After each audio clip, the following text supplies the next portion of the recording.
Yo, what's the word, man? Hey, it's a whole lot to talk about today, bro. It's a whole lot to talk about. Um, I really would go in on it for a few hours. I mean, we probably gonna keep the stream to like 2 hours today because I'm about to go get a haircut. But the amount of stuff that we got to talk about here in these last couple of days is outrageous. I think that a lot of the things that we've been thinking as far as what's going to happen with that side of hip hop, um, we find out more about the making of GNX.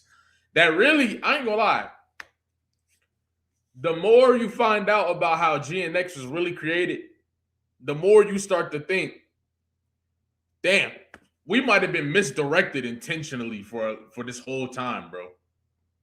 Real talk. Especially when you start thinking about like DJ Head and how he was saying, bro, I remember when DJ Head was saying GNX was made last second.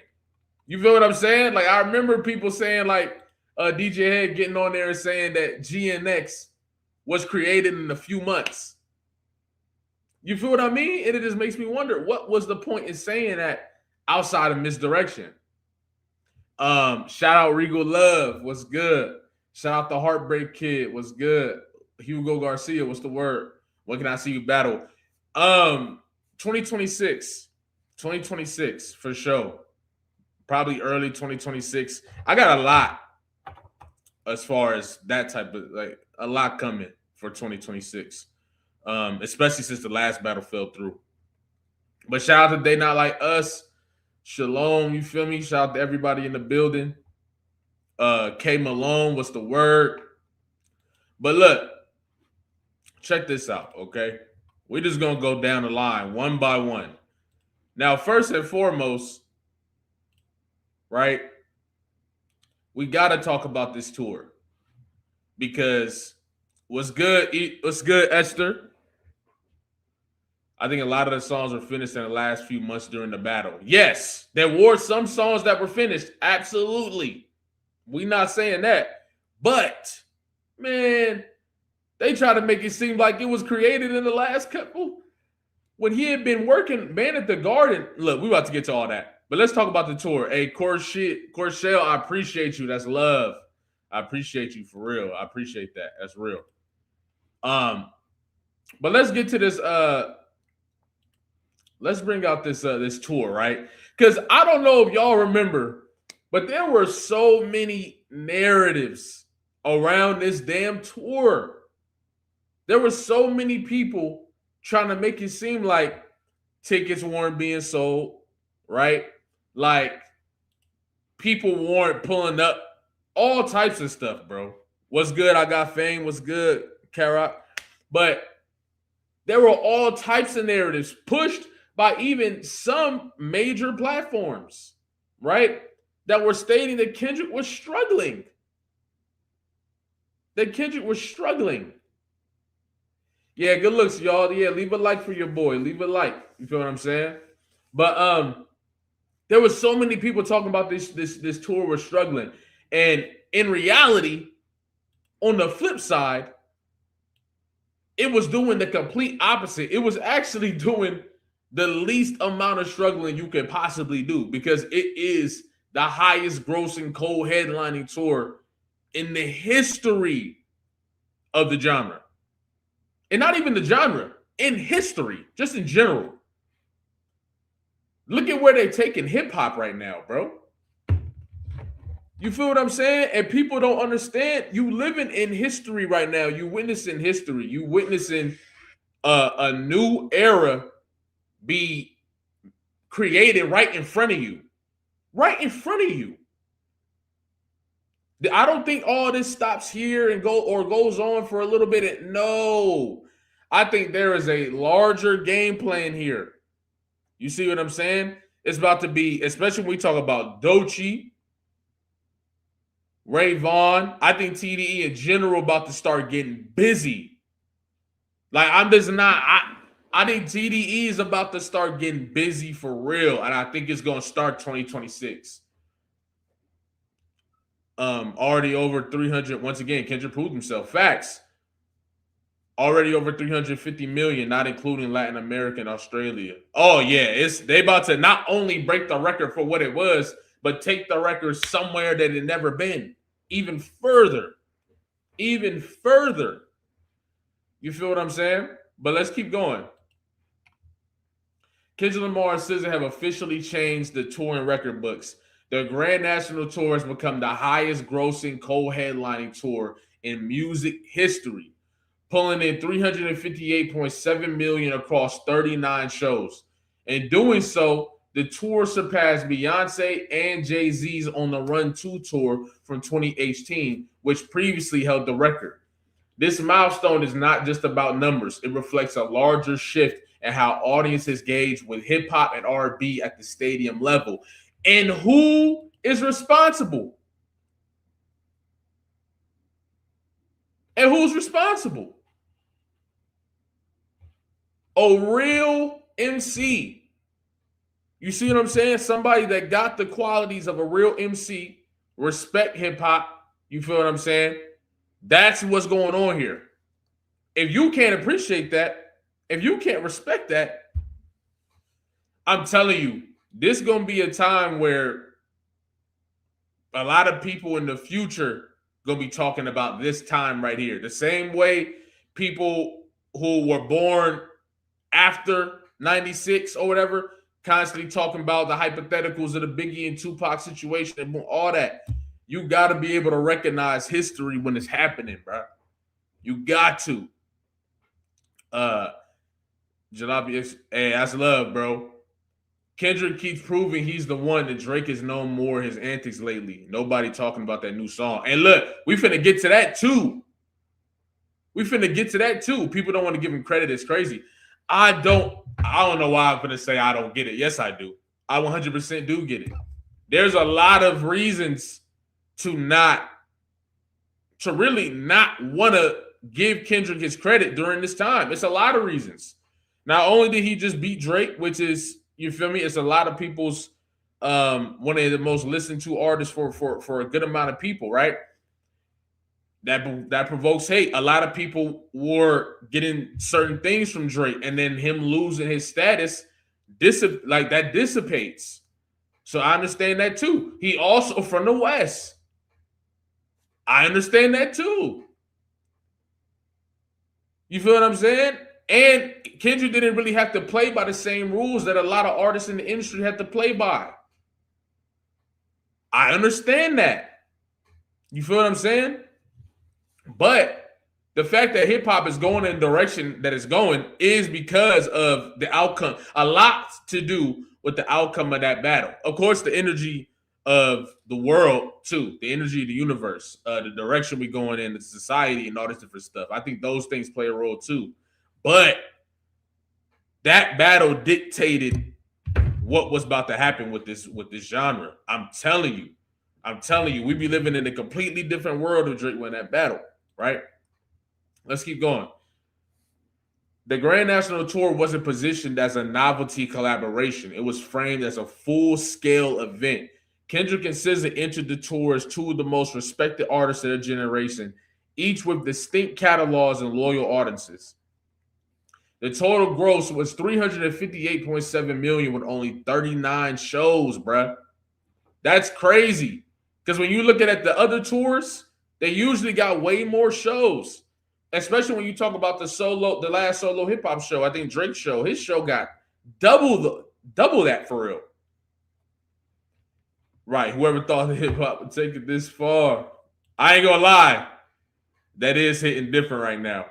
That is hitting different. I ain't gonna lie. A lot of people see it as the demise of hip hop because their favorite artists ain't on the charts, but I don't know, man. I seen Doechii up there. I seen Kendrick up there. Clips was on the charts. Hey, it's a few of those on the charts. You feel what I'm saying? And they surpassed Beyonce and Jay-Z's tour, which is setting them in crazy precedent. You feel what I'm saying? But I ain't gonna lie. it's crazy because a good percent of this tour, SZA wasn't even on it. Like, this is a very, if they're documenting this situation, if they documenting everything like they hope they are, or if they documenting everything since really the battle took place. Really, I hope they've been documenting everything from the jump, and we just get a bunch of, you know what I'm saying, when Top or Kendrick or whoever decide to call it a game, we do get a bunch of them clips of just the hustle, all that different stuff. That would be fire. But because this is a great story, bro. It's a great story to go from where Kendrick went from to taking hip hop. And when you've been listening to Kendrick and you've been listening to what he's been saying about what he was going to do about hip hop, to see it actually take place, it's fire, bro. It's very fire. You feel what I'm saying? Tour records are rarely broken by accident. The Grand National Tour succeeded because several factors aligned at once. First, demand was massive. Stadiums sold quickly.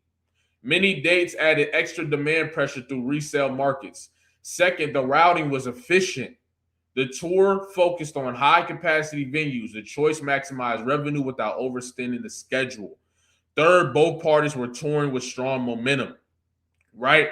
And the crazy thing about the GNX tour, especially when you look at the Mr. Morale tour, is really not even just the setup, not even just the really the theatrics, but even Kendrick's performance. It seems like it's really stripped down, straight to the point, and probably for good reason. It's a stadium, but it's just interesting watching the different areas in which, or the different eras that Kendrick is going through, and how he's displaying that through the art. That shit is fire, bro. That shit is tough. And yeah, I mean, that's really it for that. You feel what I'm saying? I think we pretty much understand. They just set a new precedent. You feel me? They just set a new precedent that probably won't be touched for a while. And if it is going to be touched, it's probably going to take group tours like I don't know. I remember earlier this year I was saying I feel like Young Money might be trying to do a tour in 2026 or something of that nature, 2027. Young Money might be trying to put a tour together, or Nicki Minaj, Drake, and Wayne. But I really think about it. I'm like, is that going to be? I don't know if even that would be enough. You see what I'm saying? But then again, you see Nicki Minaj going full-fledged alt-right, full-fledged. She's taking the lid off. So when you really see what they doing, it might be a bigger game plan in general that can make that possible. But anyway, we'll talk about that a different time. So that's exactly what we're about to talk about right now, bro. That's exactly what we're about to talk about right now, bro. I'm not even gonna lie. So the 21 Savage and Drake's Recoup, right? The song that they dropped, it departed from the charts, and it was only up there for 2 days. Now, I want all of us to really think about that, right? I want all of us to really think about that, okay? We've been hearing narratives all year about how, numbers and people not being able to, you know what I'm saying, TDE and hip hop not being able to take these numbers and take it to the next level and all this different stuff, right? But then every single time these songs come out from that side, whether it's Drake, and I say that side because they coined it, not me. This is how they coined it. Drake, Young Thug, Lil Baby, a few other artists, right?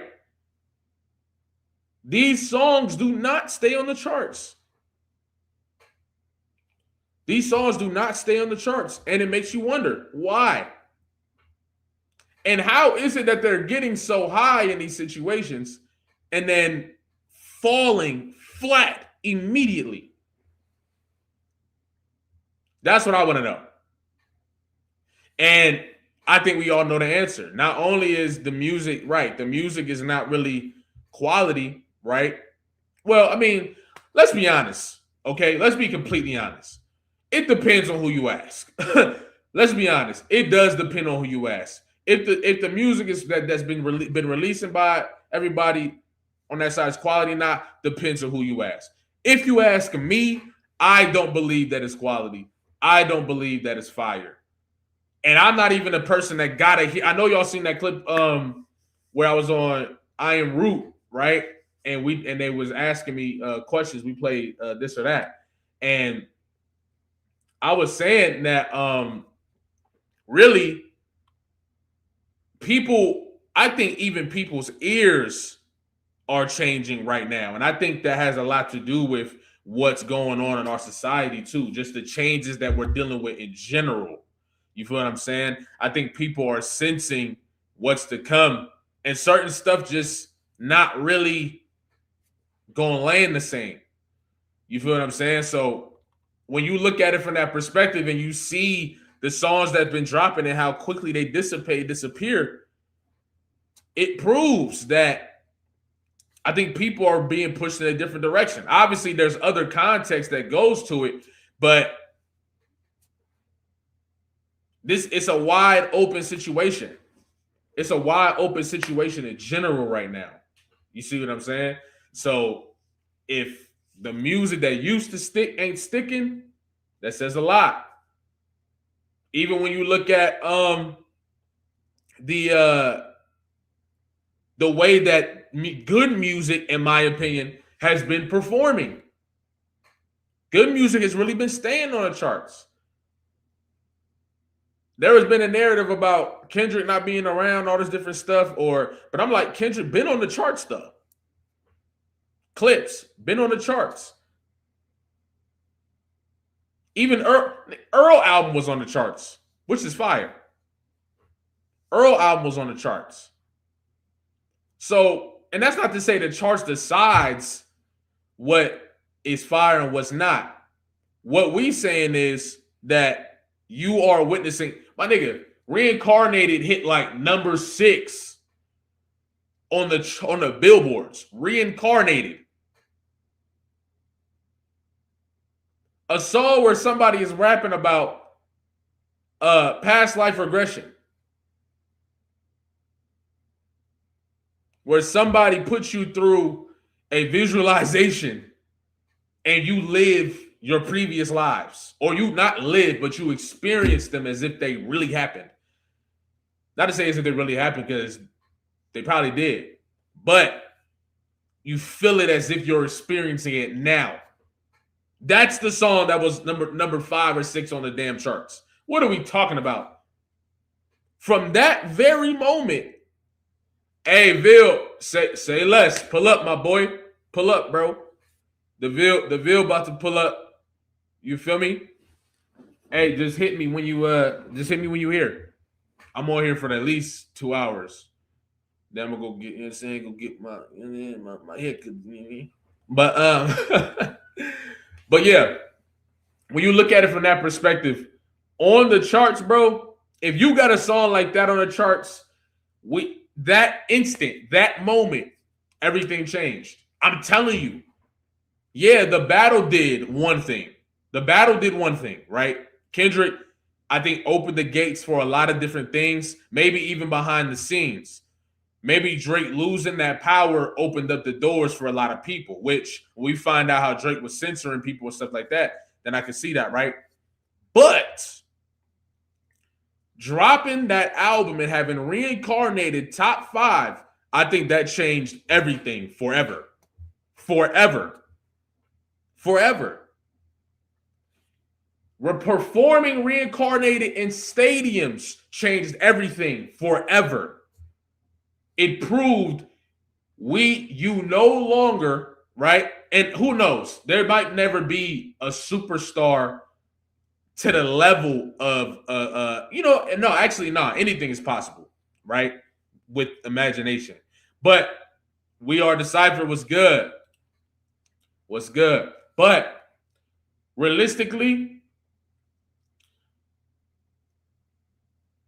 in general, it proved that music at that level does not have to sound a certain way. It doesn't have to. And that's been a lie. This whole time, it's been a lie. It's been a lie forever. It's been a lie forever. They create the rules, then tell us the rules, and then act like though, and then we accept it as if it's the rules. And now we're living in a system, right, that is based on the rules that we accepted, not reality. There's a difference. Just because we accepted a certain rule and now we're living through the rule does not mean that's the truth. It just means that's our actuality at that point. Doesn't make it reality. In reality, if the people love it, then it can be performed anywhere. It's just about how many people love it. But when you start adding all these other rules, you have more control, you have more say-so. And this is why I've been harping on what Kendrick Lamar has been doing all year. Because even though there's not a lot of, you might not be seeing songs drop, there's revolution taking place right now. Real revolution is being taken place right now.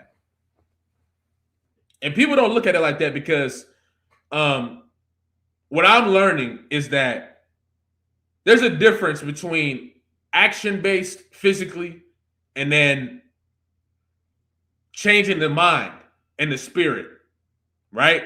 That's two different revolutions. Music is another thing. If music is being used to control us and somebody comes in and breaks the rules, so now the game is open, that's a revolution. That's just how I feel. That's revolution. Now, I'm not one that thinks all revolution got to be, everybody get together and go. No, revolution happens in many different ways. And I know this because, think about it. Think about it like this. If the key to life and creating a new reality is doing something new, and the hip hop industry has been, or the rap industry has been under these set of rules and stayed under these set of rules forever, and it's created a certain type of game. When somebody comes in and changes that, it will change everything surrounding it. If music is being used to manipulate you and to push you into a certain direction so you can commit certain actions, and somebody comes in and changes that, that's revolution.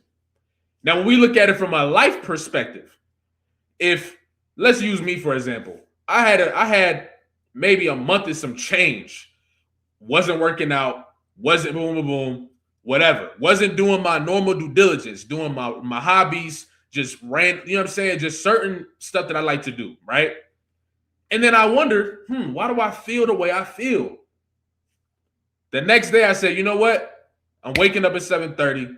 We going on a jog. When I come back in, I'm working my legs out, working my hips out, boom, boom, working out. After a couple of days, I'm back to. That's because I made a different decision. And I decided to do something different. So therefore, I opened different doors of my possibilities and my reality.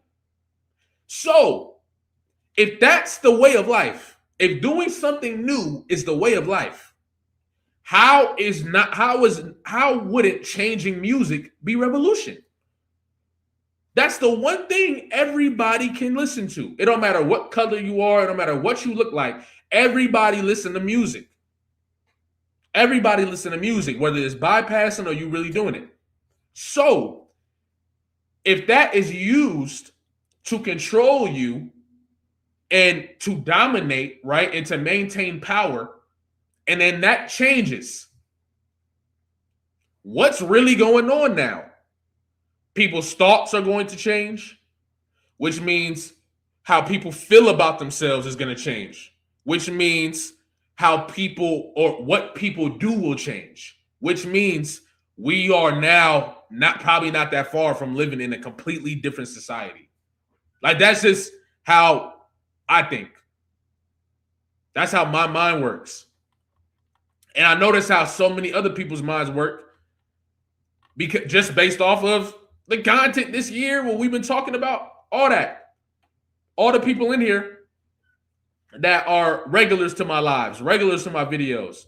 I know that y'all feel that too. So this might mean a little more to some of us than it does to other people. And that's okay. And that's okay. Sometimes everybody can't see what's going on. That doesn't mean there's anything wrong with anybody. It doesn't mean that nothing. It just means that at this moment, you are not witnessing what's happening. You're seeing it, but you're not seeing it. And that's okay. But what we witnessing right now is revolution. It's revolution. I think for the first time this year, 4 black artists had the most revenue touring this year. I think that's the first time of all time I've seen that. Nas brought it to my attention because I didn't really thought about it. That really the charts have been dominated by black artists this year. And then, man, I ain't gonna lie. You can't look. I'm gonna say this. You can't tell me. It's one or two things. A, there's a collective agreement going on behind the scenes, or a coup. A coup might be might have taken place. Whatever, right? Or the energy of the universe right now, where we going? We entering and really transitioning the age of Aquarius, really here, to be honest. That itself could be the reason. When we look around, you get movies like Sinners. While all of this is happening, that's not when I see that type of shit, I'm like, is this a physical connection or is something going on in the air?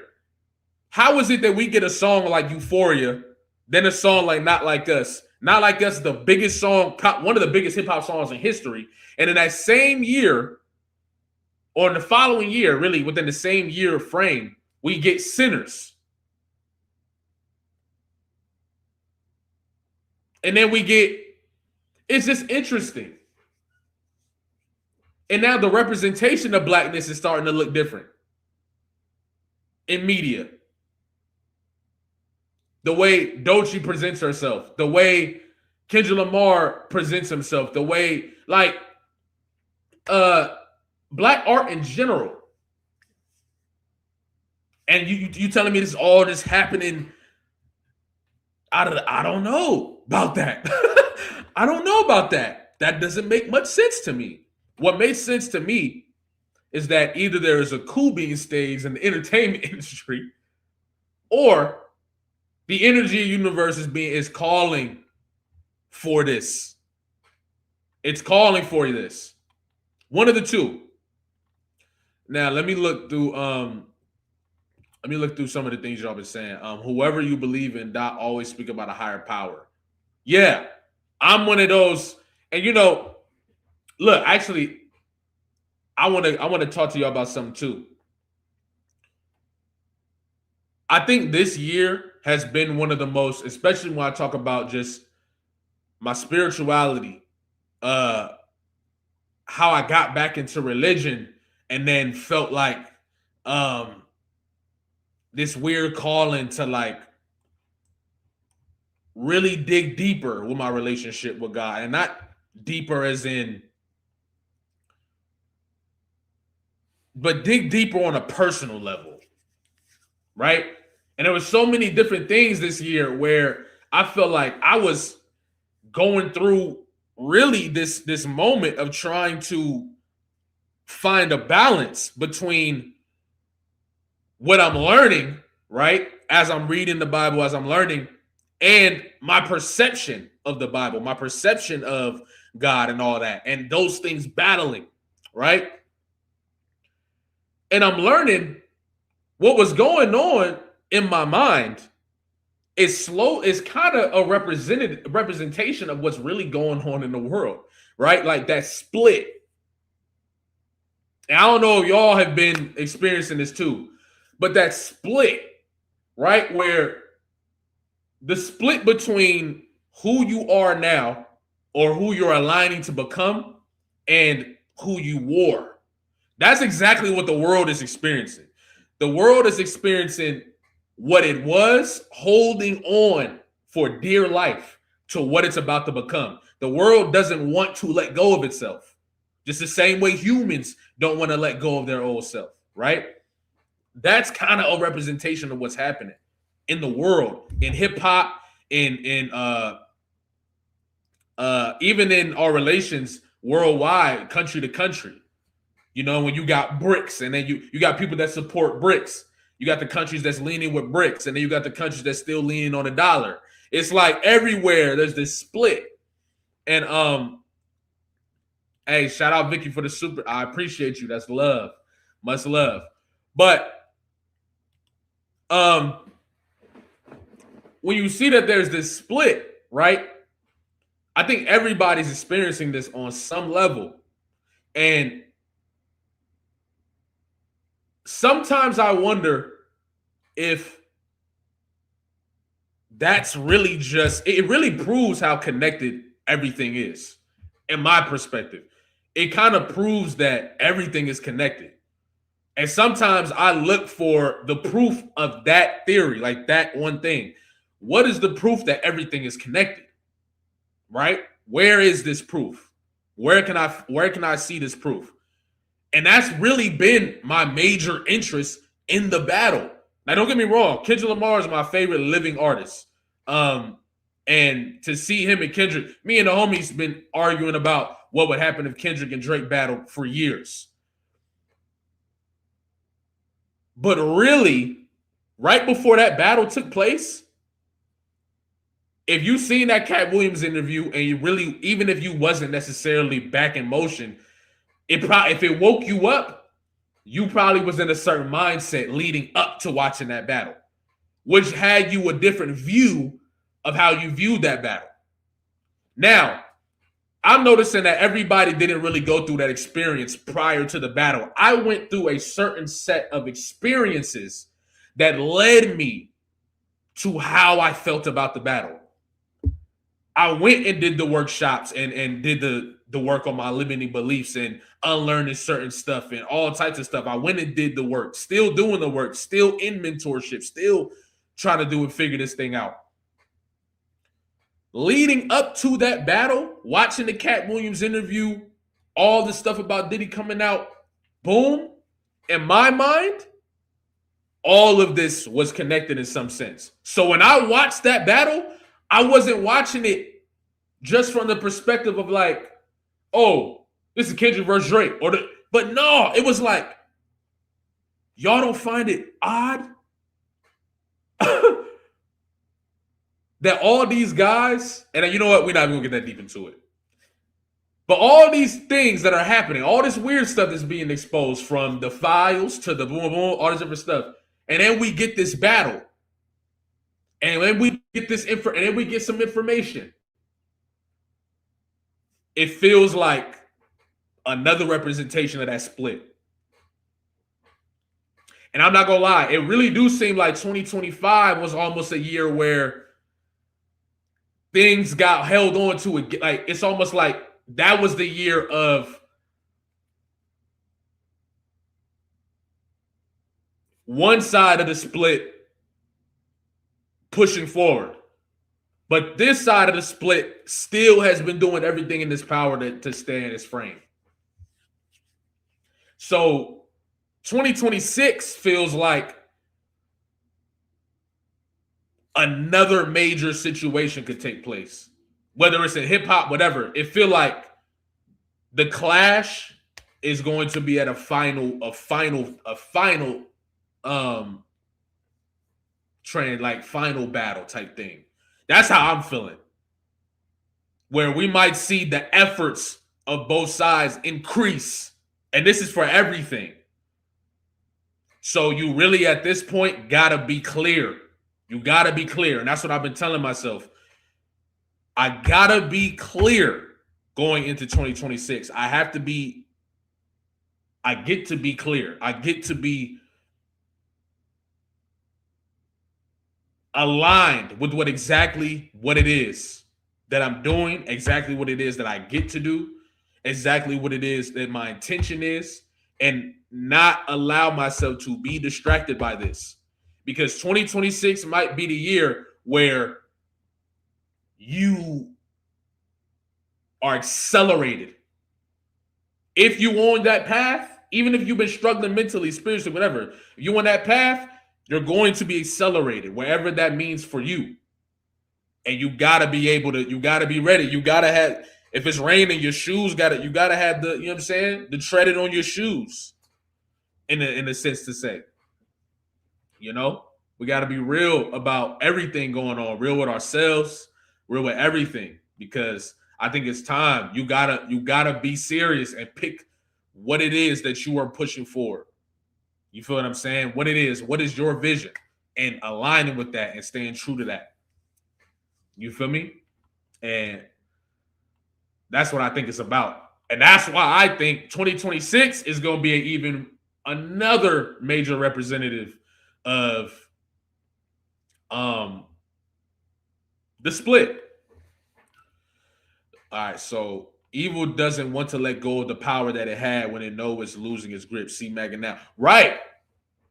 When I think about, I don't even know if y'all knew, but even in Italy, right? We've been seeing all these different countries all year, which I think is interesting because it's almost like when America went and got a hold of TikTok, I just see less international stuff now. That could just be me and my algorithm. But there was a point in time where I was seeing nothing but international stuff for a little while. And then all of a sudden and you got to dig through the crates to find out what, the revolt that's happening in Italy, the revolt that happened in Nepal, and you got to dig through crates to find all this shit. I just find that interesting. Oh, he said, I feel like, hold on, okay, let me read through these because y'all dropping some shit right now.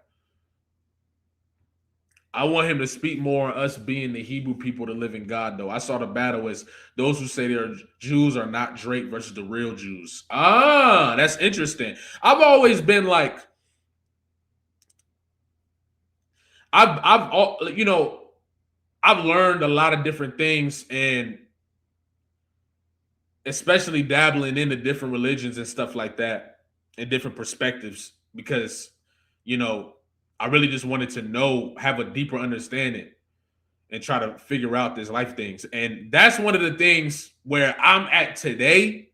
I just don't even know how I feel about it at all. It's one of those things where I'm just like, at this point, I don't really even know. Like, it's interesting. Regal Love said, I think COVID was the opening of the portal, making the world stop and everyone think and reflect. The thing about COVID was interesting. COVID was very interesting.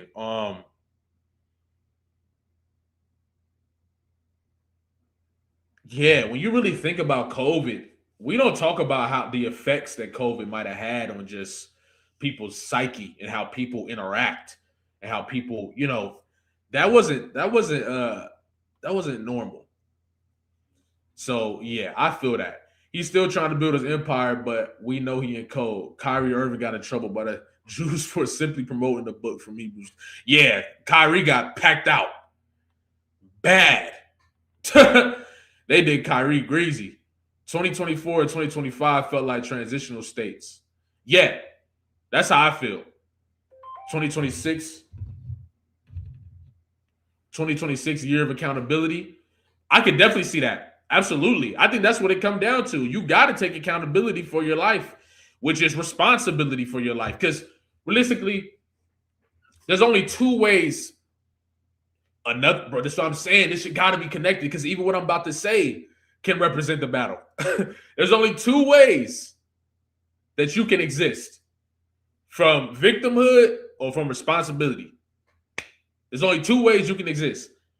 Victimhood is going to have you not accepting reality, not accepting right now for what it is. And we all phase in and out of, you know what I'm saying? I think some people, I've met people who, just trainers, people who can go into any room and just be able to, you know, leave marks on the people that are in the room. I've been able to talk to and converse with people like this. And the one thing about people like that, right, who maintain their responsibility, maintain being in that frame of responsibility, is that they are constantly in accountability. Constantly. It never turns off. And that is what allows them. See, when you get to that, I've learned for a few years, I've been trying to get to a point where my mind never goes to this state. Like these things never happen, right? That I never think about the past, that I never, you feel me? I try to get to that point. What I'm realizing is those things don't entirely disappear. You just gain the tools to deal with them more efficiently. So it's things happening to me that would have lasted even this year when I think certain things that happened that in the past would have been harping on me for months, maybe a year. Now I process these things and they dissipate within a month, a week, sometimes even days. I know what to do. I know what to do. It's all about, am I going to go do it, get up and go do it? And I bring this up to say, even when you talk about the battle, that's really what it was. That's what it was. Mr. Morale leading up to the battle. What is Kendrick doing? Taking accountability. Mr. Morale is all about accountability. All about accountability. That's what Mr. Morale is about. Once Kendrick accepted that, took accountability and that's why Eckhart Tolle is so important when it comes to that album. Because the power of now, right? Which is a book that one of the books that I had to read, which is I never read it. Even after listening to the album, I never really sat there and read it. But it's one of the books that I had to read or got to read. And it fully, when you think about after reading that book, everything that Kendrick's doing with the art makes a lot of sense. And when you look at it from the battle's perspective, you were dealing with somebody who took open accountability for all his shit already versus someone who hadn't taken the accountability yet, right? So because of this, and this is the thing, you don't got to take accountability. I'm not saying Drake had to take accountability publicly. Nah, he could have did it privately. But you can tell based on the battle that Drake hadn't even, Drake's moves would have been different had he did that. Drake's moves would have been different had he did that. His approach was obvious because he never took accountability. So there's just certain things that he wasn't willing to do, right? Simply because of that. So that's really a representation of the battle too. Now, in 2026's accountability, that means in some area of your life, there's a place where you get to show up or you get to see and really sort through. So it's a perfect representation of what's going on in this industry. When you look at 21 Savage, when you look at Young Thug and these interviews, all you're seeing is the lack of accountability. These guys know that they were buying spots on the charts, right? Stuff of that nature. But still, they are blaming this on the battle. They're blaming why they are not on the charts on the battle. And because of this, they will continue to stay in this loop. It don't matter what they do. They could do, you're going to end up staying in that loop. Boy, hey, before I put that comment up, let me read through some of these because you just dropped the gem. Okay? I appreciate you for the big comment too. That's love, real talk. I'm gonna read over some of these comments and go straight through them. It's everyone. A bunch of revolutions have taken place. Governments toppled overnight. Facts. I'm gonna keep all my commentary swift on y'all comments so we can get through it.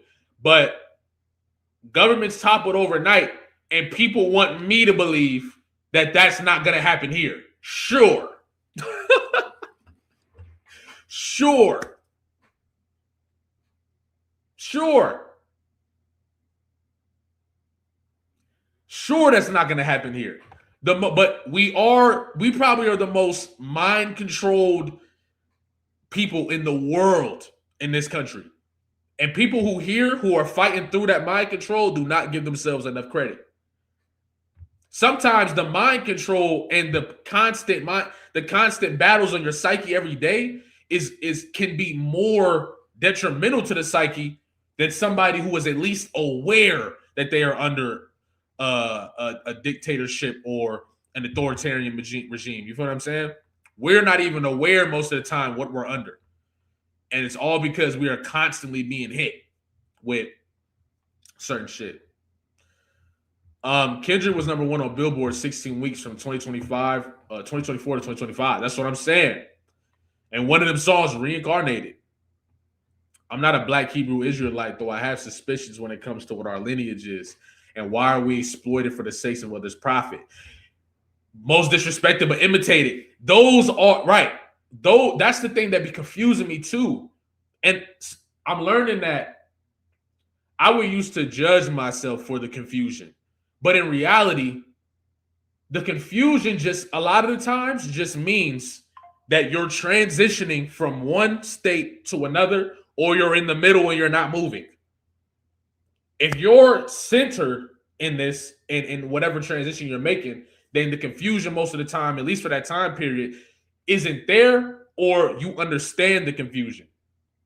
And so I'm understanding that my level of confusion starts with what I've been told versus what I'm seeing. What I'm seeing is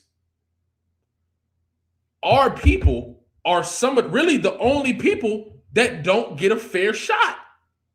And I'm not saying from the perspective of, oh, America has done this, this, and that. It's so much deeper than that, bro. We don't get a fair shot really spiritually most of the time.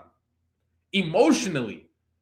People who are put in positions where even if, and this is why I say, even if you did, let's say a black person or a person of color that did grow up in a situation where your family did have money, your family did have it figured out.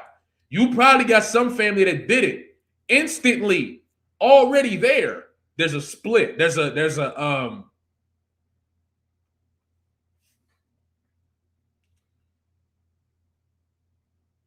You start to see that your reality isn't just the one you're living.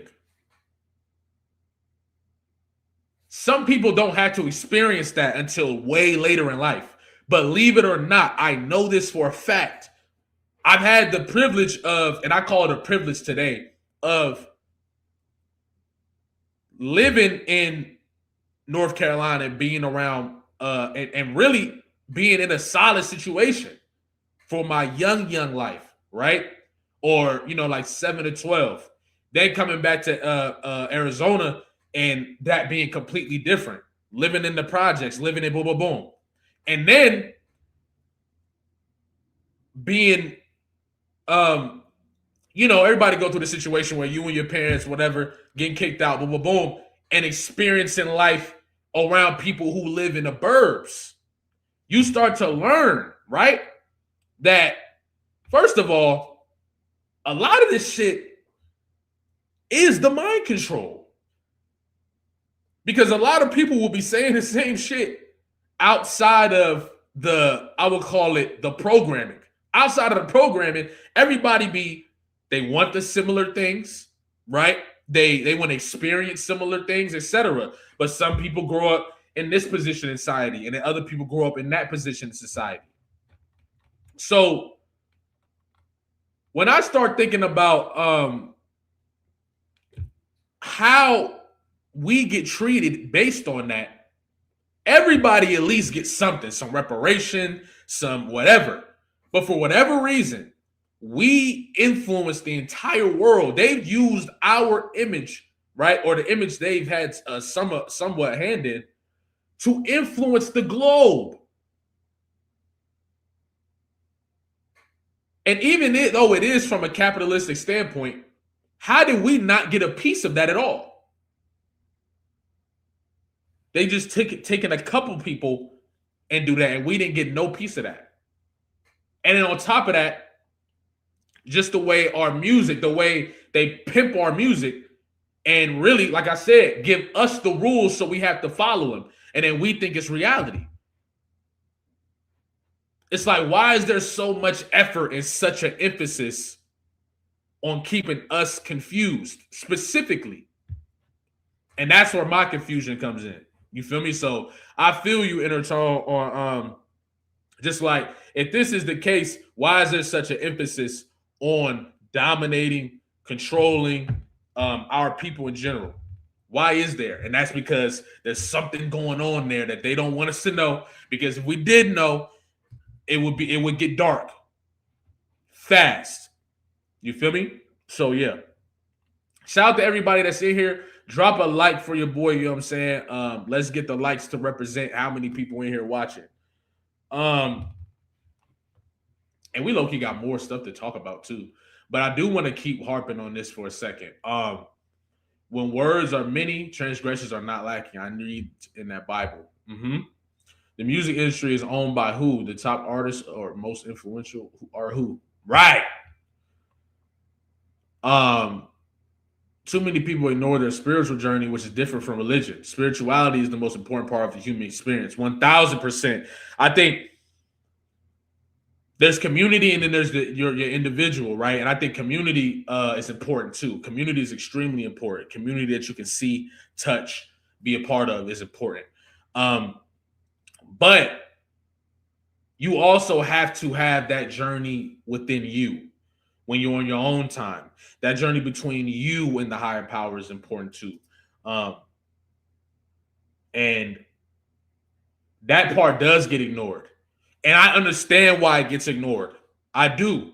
Because it's hard.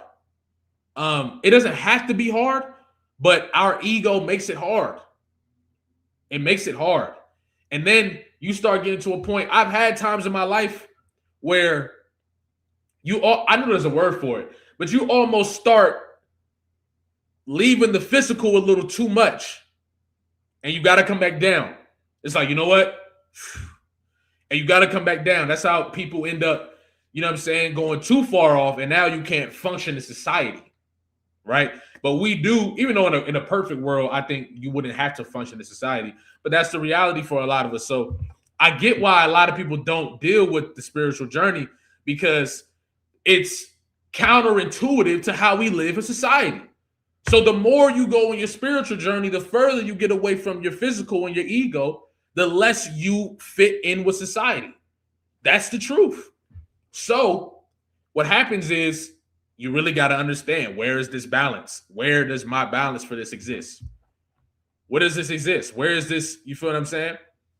And really, that's the thing we all got to figure out.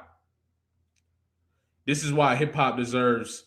You get to a certain age and become very aware of your own mortality.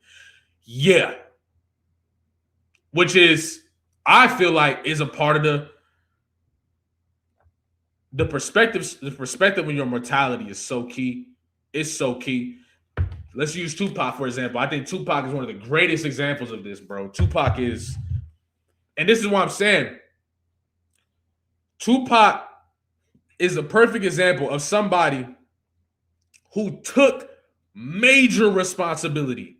Tupac, I understood why I love Tupac, but the more I learn about reality, the more I learn about this spiritual journey and all this different stuff, and even just what makes leaders, what makes people all these different things, right?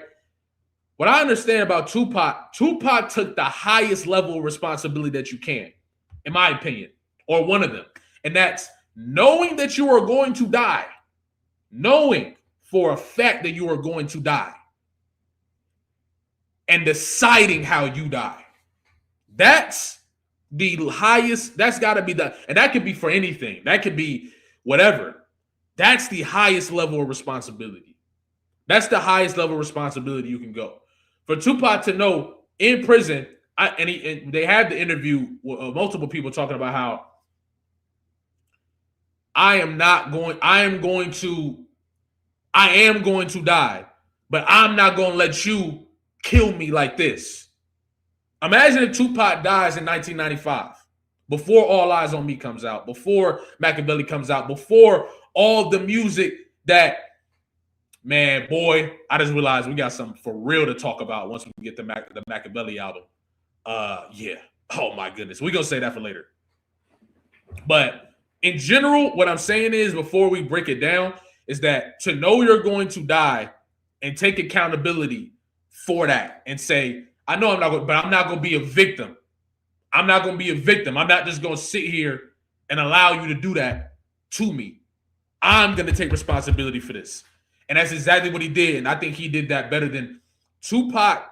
When we talk about all of his posts, the albums that came out after he died, these are the songs that I was introduced to first. And we're going to break everything down when we get to the Machiavelli album, okay?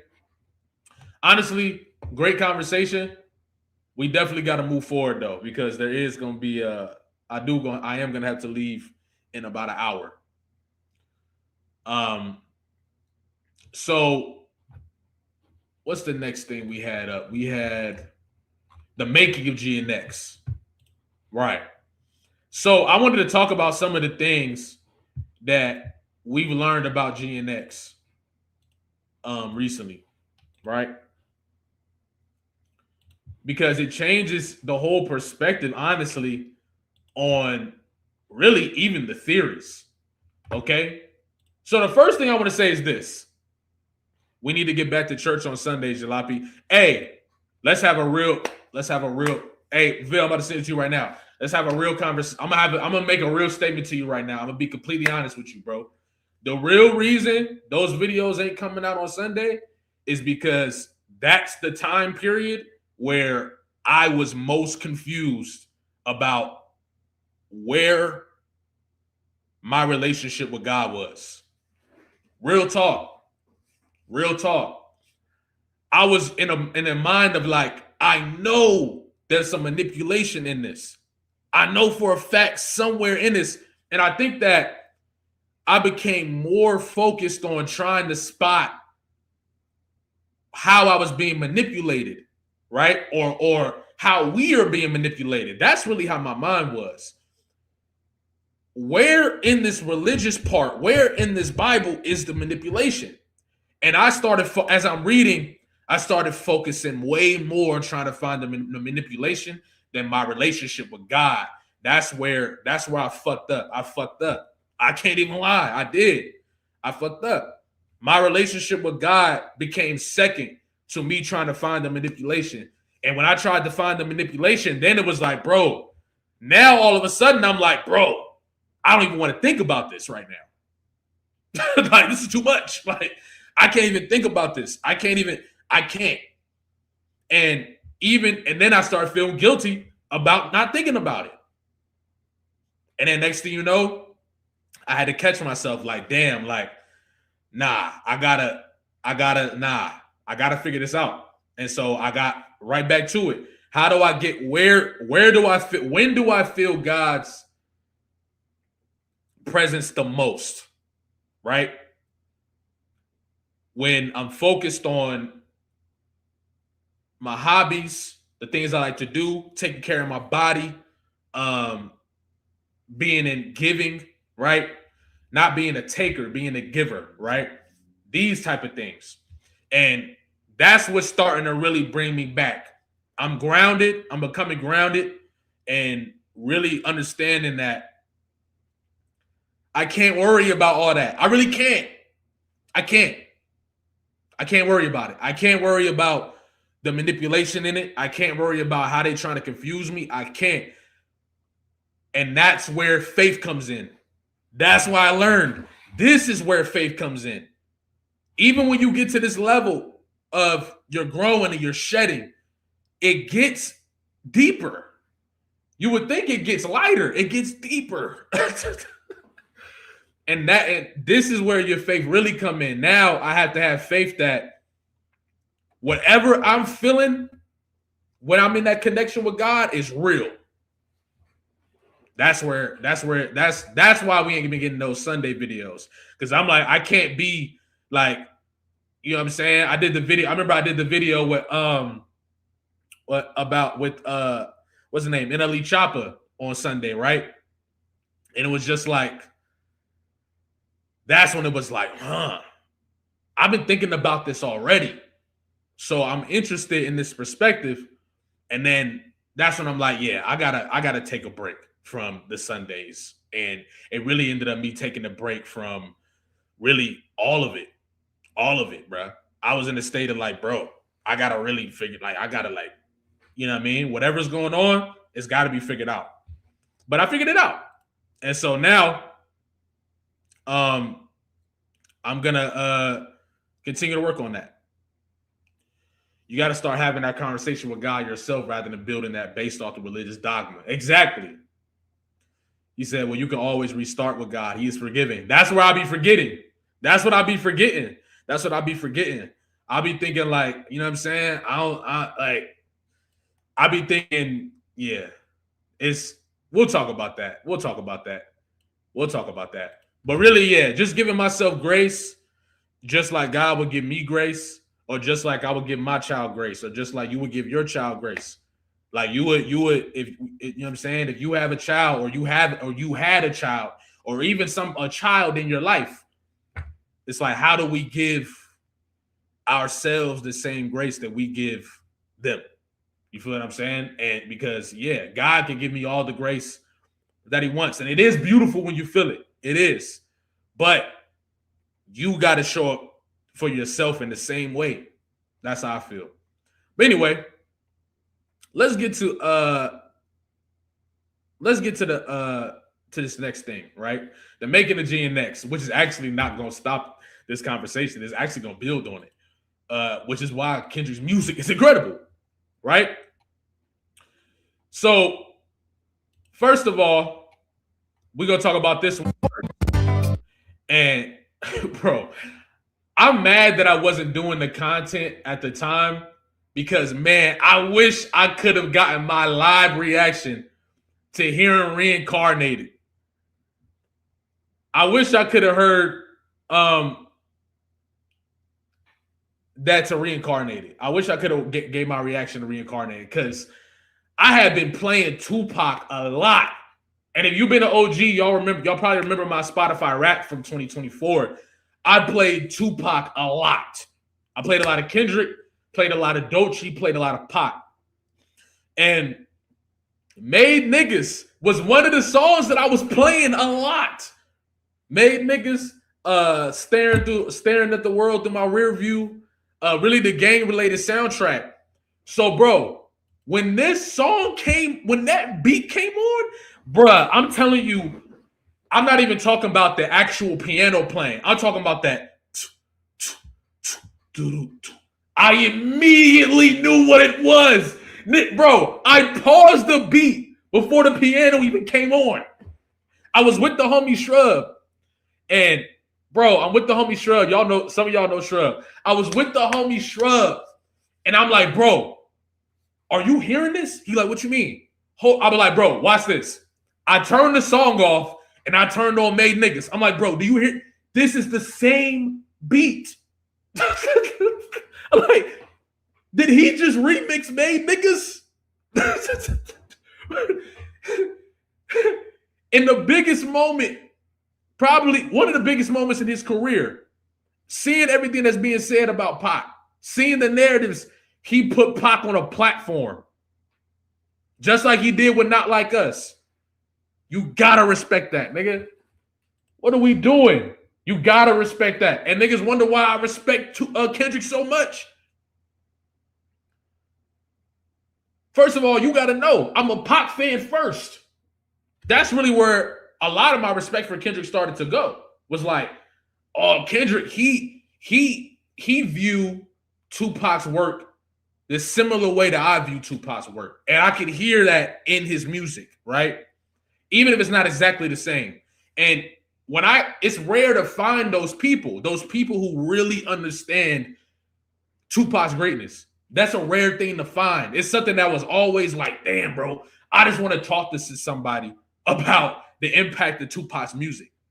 So when I was a kid listening to because a lot of the time me talking about Tupac was me explaining something to my friends. I'm like 15. I done seen the CDs and the documentaries. My mom got the House of Blues performance on CD. We got the interview. I mean, we got the documentary where it go over his whole life, where it talk about what's her name? I forgot her name. Start with an L. It talk about his original manager and all that. Oh, let me get Vil this damn link. But it's talking about the original and manager and all that.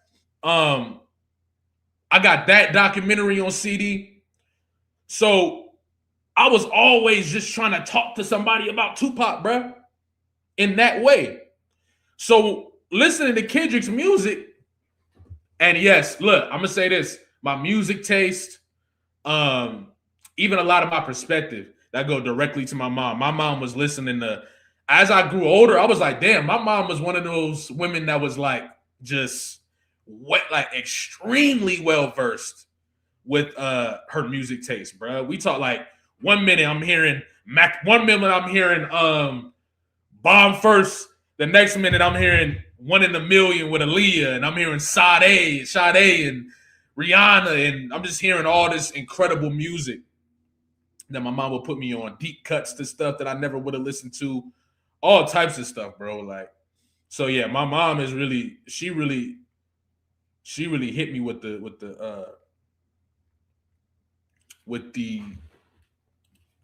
all right, let me get this. Let me get the link to my boy DeVille real quick. 1 second. Let me real quick. Let me get the link to my guy.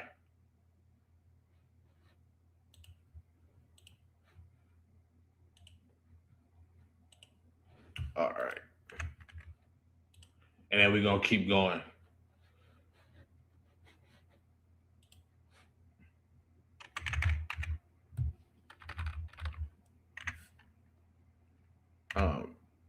Damn, hold on.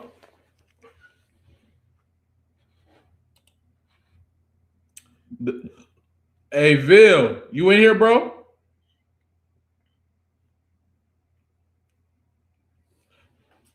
Vil in here? Oh, you know what? I got it. This one I'm gonna do. Boom. Simple. All right. There we go. All right, I'm about to send to you right now.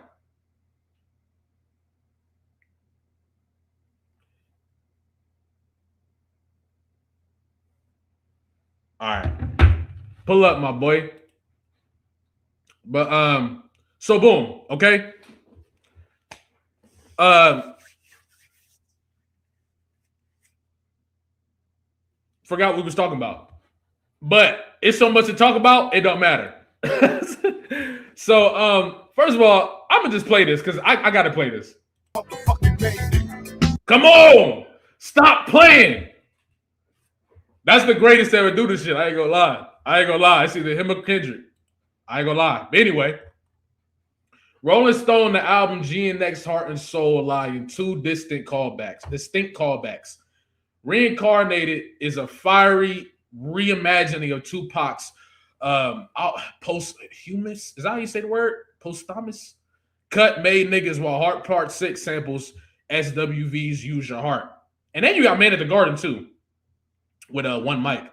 The creation of Reincarnated requires substantial reconstruction to preserve the authenticity of Tupac's original. It was difficult to navigate. That's actually incredibly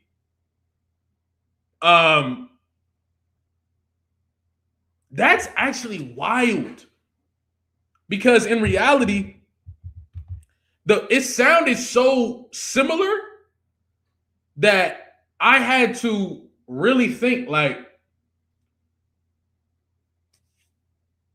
this sound like the original beat. Did he just take the beat off YouTube and just use it? Because if he did, that's crazy. But in reality, they restructured the beat, bro. They recreated that. That's wild. That's crazy. And you know they worked hard on that to make it that similar. You feel what I'm saying? Soundwave said that's a moment for us, and we didn't want to mess it up. I know we couldn't just sample it. To pay proper respect to the original, Soundwave brought in bassist Noah Eller and pianist Matthew Wimtek Bernard to record new parts. And that's the parts at the end of the beat where he just started Kendrick reincarnated the beat. Yo, they did kind of that's hard. They did reincarnate the beat. That's fire. But just in general, ultimately, they really had to break it down and even add their own inch to it. Like at the end of it, where he started going into the piano or whatever that was going on. I think it was right. He said you don't remember them adding strings in the last verse. Right. It was something going on back there. It is strings. You're right. And just in general, the fact that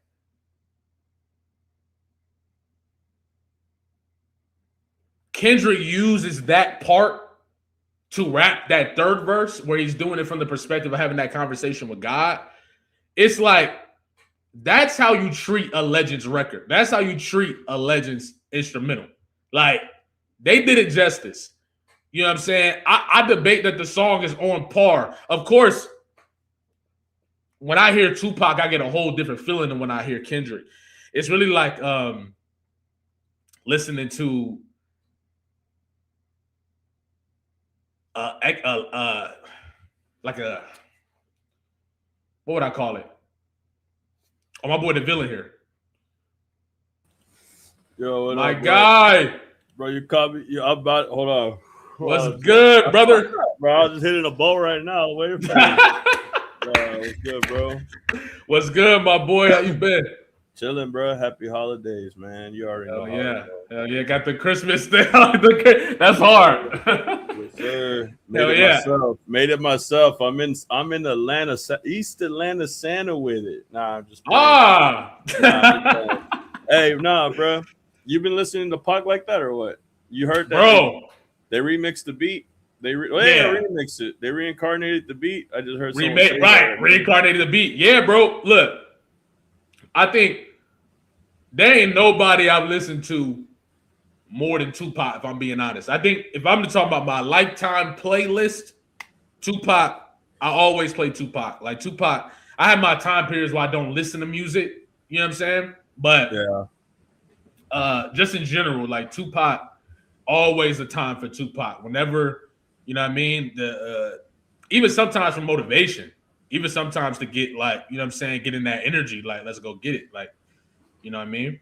That song was it on? It was on Gang Related, right? The soundtrack for Gang Related. Yeah. See, was that the movie where they're cops and they're dirty cops and they're trying? Oh yeah, bro. Yeah, that movie was cold. That movie was cold. He killed it. Yeah, he killed it. He killed it. This shit was fire. And it's crazy because I think the timing of how, even with just the timing of how he was paying all this homage to Tupac, I got so much respect for it because this is at the time where they damn near trying to rewrite Tupac legacy. I remember even when the whole shit was going, like it's crazy. So I really did appreciate Kendrick not only showing love after they was mocking Tupac with the whole tailor-made shit, but Tupac's name is in probably the biggest diss track in the history of the game. You feel what I'm saying? Wait, what are you talking about? Not Like Us or Hit 'Em Up? Not Like Us. Okay. So it's All Eyes on Me, and I'm gonna send it up the pot. That's like the part of the song where it's almost like you know how the difference between when you listen to Tupac and Kendrick is a different feeling. Yeah, right? No, for sure.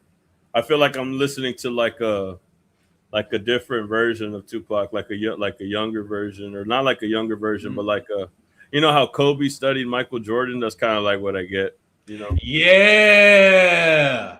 Like yeah, Kobe, like You know, they're both shooting guards. They're both good at their craft, but I feel like one studied the other and perfected what they were trying to accomplish in a way.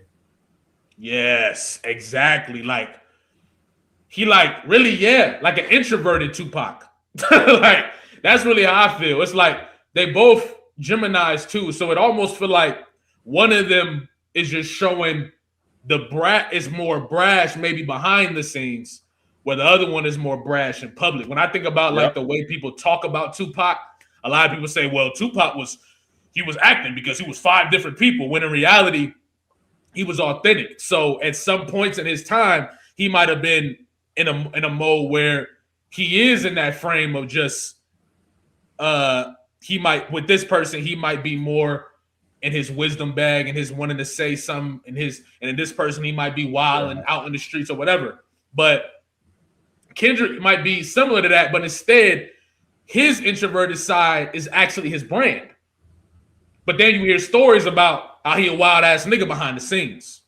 Well, that's what I'm saying. I think it's all about being human. Like you're just a human, bro. Like it's okay to have emotion. It's okay if you're mad, if you're sad, if you're speaking up for women, and then you're saying bitches ain't shit. Like the next minute, it's only because that's how you feel.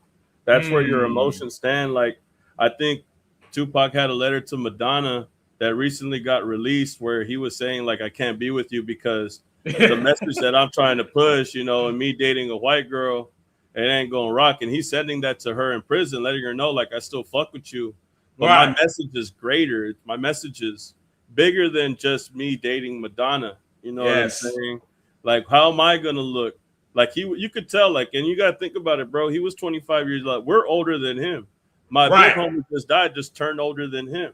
You see what I'm saying? Like, I was 25, bro. Like, you know, like you know what I'm saying? I'm not even 25 anymore. Think about what he was going through, what he was thinking about at such an early age. You know what I'm saying? Like he was ahead of his time.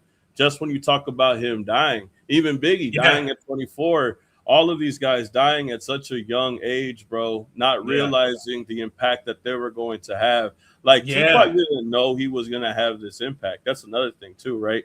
Like he didn't know that he was going to outlive a generation and go on to the next generation that's going to be fed to the next generation. You know, bro. And it's that quote that he has where it's like, I can't change the world, but I could spark the mind that will change the world. And I think that's really what Kendrick is. That's what I'm saying. Like Michael Jordan, Kobe had to copy Jordan to master that craft, bro. And I think that's what he did. Yes. And I think too, like, really it's like, I think Kendrick, another major difference I see between them two is Kendrick's, they both on the back line of their careers. And I want to say back line because we don't really know how much Kendrick got left. Kendrick might keep making music till he's 50. He might call it next year. We really don't know. You feel what I'm saying? But it really does make you wonder. And then P. Diddy, the documentary, Watch the Party Die, came out after Diddy got arrested. It kind of makes you think, did he do that on purpose? And then we're talking about a pianist that's doing the song for the reincarnated version of MN. Let me just say MN. I can't say the song's name right. But when he reincarnated that version of Tupac's song, literally, it's done by a pianist. They call him M-Tech, Matthew Bernard. What is Kendrick sitting on in the preview of Bodies?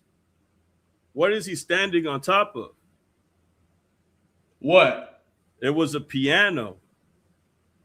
Oh, you talking about where the beat switch? The GNX preview. Yes, exactly. When the beat switches, and then it shows him in a dark hallway. He on a piano? He's standing on top of piano. It was a piano. Oh shit! I never actually looked that close at it. Like you pull up. I just thought about this after because that's what I'm saying. Like, because I didn't know that they went and had to re-envision the whole thing. I didn't know that they had to re-envision, reincarnated for Tupac. like because they just didn't want to loop it. They just didn't want to loop it and use it all over again.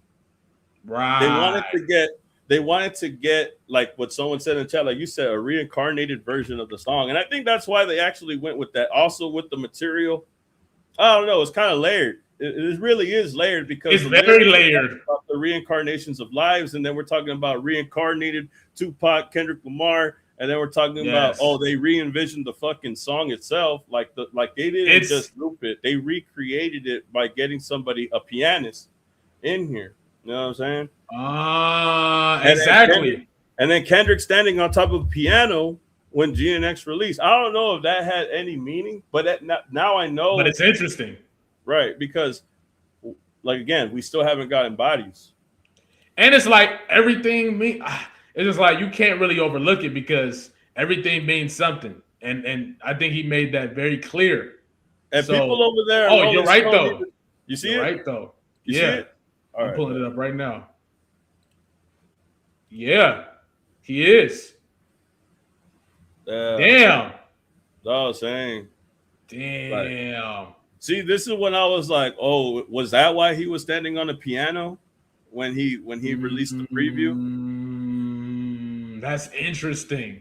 And another thing too, broski. Look, my bad, I cut you off, bro. The circles on top, you know, PG Lang with the circles, that was in Luther, that was in the Super Bowl. PG Lang has a thing for circles, bro. I don't know what the fuck it is. But they put the circles and the piano in here, the imagery, the lights on top. Like, this is all PG Lang, influence for sure. But now that we know that Reincarnated, they used a piano, I feel like this shot was to homage like the work and craftsmanship that they did on the album itself. You feel what I'm saying? Yeah, I can see that. I can definitely see that. It also could just be a situation where whatever is on his next album, like the other dude might be working on the next album too. Who knows? Well, that's what I was trying to tell people, bro. Why the fuck are all the fucking producers talking now? Why are they all of a sudden, bro? All of a sudden, everybody's talking all at the same time at the end of the tour. At the end of the tour, after the tour finishes, everybody is talking about their contributions to the album. They're talking about what they did. All these little intricate stories that have came out now. It only leads me to believe that this chapter of the situation is done, and now we're working on transitioning to the next thing. You'll see right now if you're not done reading it. You can keep going if you need to. Hell but I tell you, bro, something's coming, bro. No, yeah. I feel like whether it's music videos, I feel like something's coming. I do also think it's interesting. I don't know, man. All my predictions been wrong about when the song gonna drop, but really, it's no way. I was gonna say it ain't really no way to catch this one in December. I'm not really seeing nothing. I mean, Christmas, but that's way too predictable, bro. Christmas is way too predictable, but it could be the reason that it would. I don't know. Well, he's gonna do the festival, the TDE Christmas festival that they have every year. Mm-hmm. So they're gonna do that, and then after they do that, Kendrick is gonna pop out in Compton for that situation.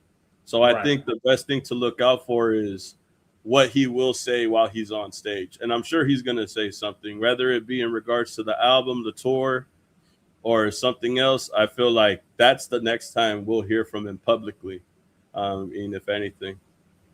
Okay. I can see that too. And you know what? Covert Classy, I like what you're saying because he's saying Crash Out Kenny is coming to clear out the room. Now, there's something I want to say, right?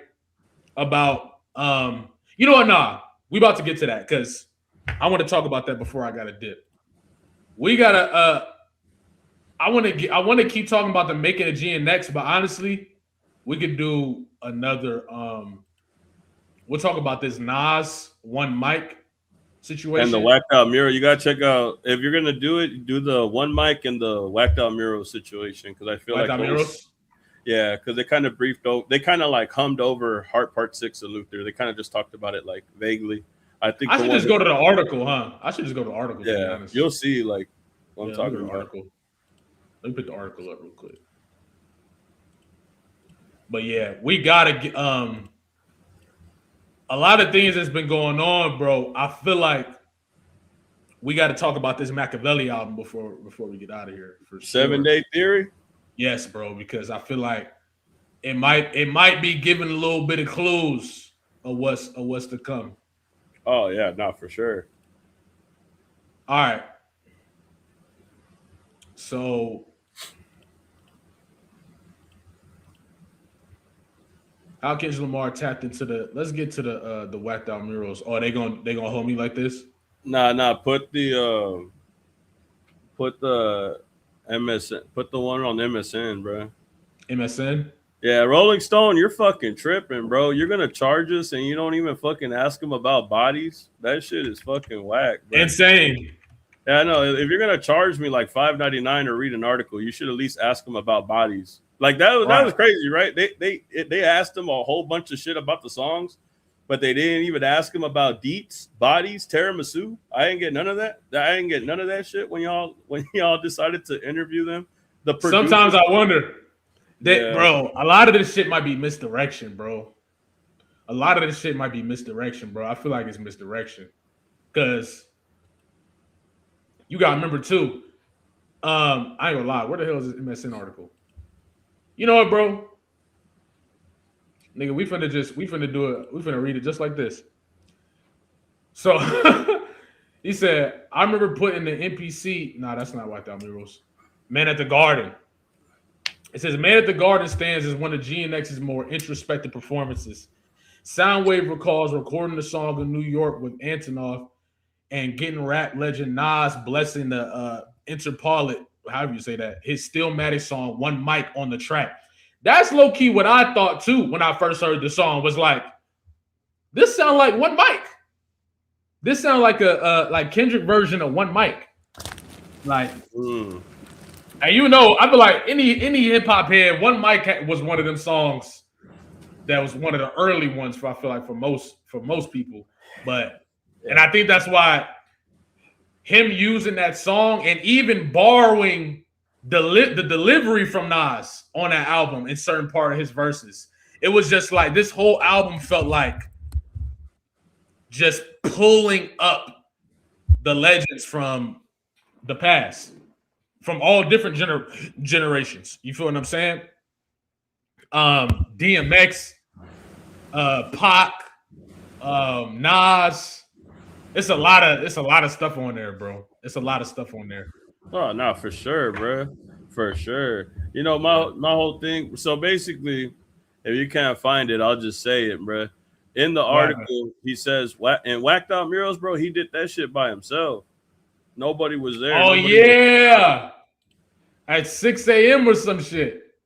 Conditioning his win at 6 a.m. It was like, man, they got me fucked up out here. Imagine, bro.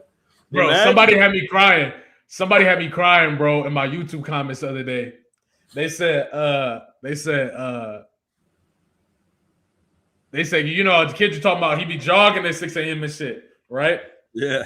6 miles a day. They said that nigga was so mad that they whacked out his mural. In the morning.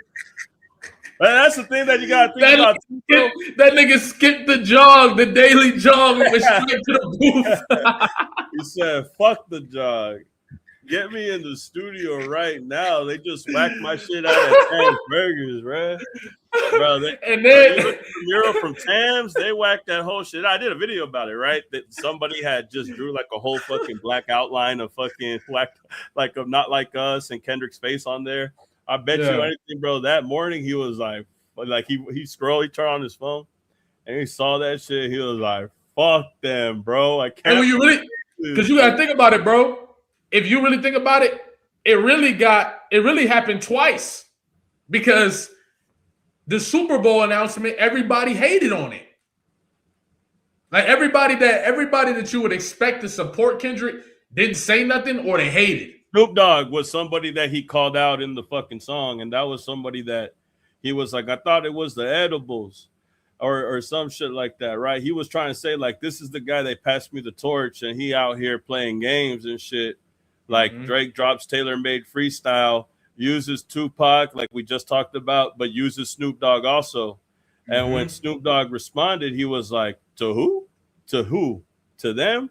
To me?" You know, and he was just I saw that. I hated that. I hated that. Because you're supposed to be like, Drake, I'm not, leave me out of that shit. Or like, why even the fuck bro, using that even shit? and even on a level of outside of that, it's like, yeah, leave me out of it. But for this dude to use your voice to diss somebody you passed the torch to, I would have brought down the nothing. bro. I would have took that IP down, bro. I would have said, "Take my shit off, bro." Fuck? That's crazy. That's when the West was supposed to do this. Everything on the West was supposed to do this. I'm saying, if you, because look, my distaste for Drake skyrocketed after Taylor Made. When I heard Tupac's voice as a bot, I was like, nigga, there's no way. If Kendrick lose this battle, it's over. I was like, nigga, if Kendrick lose this battle, it's over with. This dude just imitated Tupac in a terrible fashion, by the way. Couldn't even get the pockets right. Imitated Tupac and Snoop to diss a West Coast legend, right? And Kendrick Lamar. And it's like, bro, you can't, first of all, you can't do that. And to allow somebody to do that and use your voice to do that, it just proves everything people been saying about Snoop Dogg, the as fit sitting on these situations where it's like, come on, bro. The West supposed to be together in a moment like that. Right. But it showed you a lot of the shit, a lot of the West unity that is sometimes just performative. It's performing. And when shit get real, you got certain rappers and boom, boom. Now they, you know what I'm saying? It's like, bro, that's crazy. That's insane. And you could feel some type of way about Snoop Dogg, bro, but we got to remember who was important in that speech when he passed down the torch, bro. And that's the point that pissed Kendrick off about the whole situation was like, hey, bro, like you're looking a lot different right now than when you gave me the torch. You see what I'm saying? Like that's kind of like what he was saying. The same thing to Lil Wayne, the same guy that did a music video for J-Rock and Kendrick Lamar, brought him on tour and everything, right? Like, hey, bro, y'all are acting fucking different, bro. Like the energy is fucking changed. You know, and now I know why. Like, he feels the way that he does when he did Whacked Out Murals. Why? Like, because you got to think about the perspective. You got to really paint the image in your head. Like, at 6 a.m., you woke up to do your daily routine that you wake up every day for. Again, this is something that he said at Man at the Garden that we just talked about. Like, you're waking up at 6 a.m., getting on your phone probably to see what it do, and then you see somebody whacking your shit out, bro. That shit fucked me up. And then people are focusing on the songs that he made before the album was even created. Let's talk about Whacked Out Murals, bro, because that was made during the fucking time after the beef, post-beef type shit. Yeah, right after, it was right there. He brought up the Super Bowl in that same shit when he brought up Lil Wayne and shit. He was like, bro, all y'all are moving different. Yeah, he just made that song. Up. He just made that shit. I feel like he probably, I more believe that he made Whacked Out Murals and Watch the Party Die probably around the same time.